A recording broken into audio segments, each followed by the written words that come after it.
And features, the shape is not that great, and because the quality of the data is one reason, and the grades are not that finer.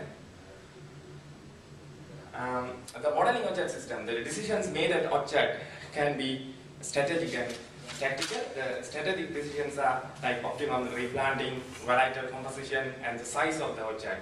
But in this study, we only focused on the tactical decisions like intensity of thinning and level of irrigation. The model explores the economic implications of adapting different combinations of thinning and water management under varying water availability. The technical coefficients considered in the model were based on experimental trial information, literature, and expert knowledge. The gross margin is maximized, subject to water and block-specific land constraints. Here that I will explain in the next slide. We were able to get geospatial database for Goulburn Valley objects sourced from DPI. It covers 629 objects and 11,258 blocks spanning for 9343 hectares, and each block we were able to get soil type and variety.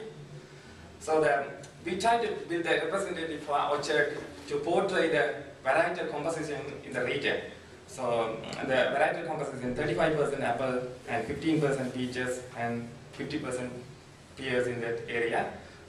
We modeled the popular varieties: Pink Lady, Royal Garden, the WBC variety of pears and peach. The next complicated thing is explicit benefit of parking to conserve the trees for the future use. It's difficult to capture in the one-year linear program model. But I used the value of conserving trees estimated using the framework developed by Clonsky 2004 in a US study.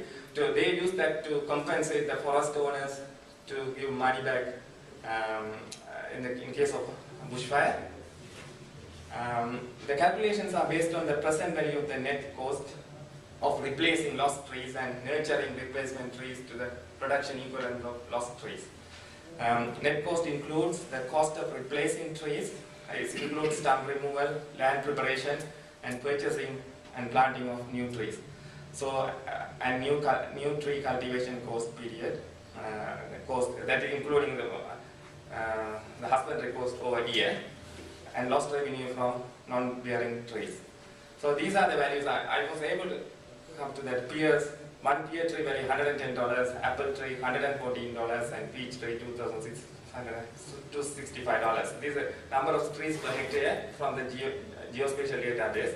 I multiplied by to find out that. But here the problem is, if you put these values in the linear program model, it will park for the entire orchard. So what I have done is derived weights in proportion to this one, and I made that weight should be higher than the price of the water. Otherwise, the parking will not be chosen even in the water is scarce. So this is a preliminary results for the baseline scenario where the deficit irrigation strategies are not included. And here this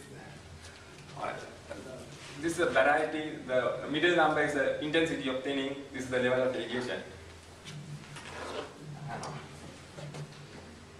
So this is the farm. These are the figures on farm returns.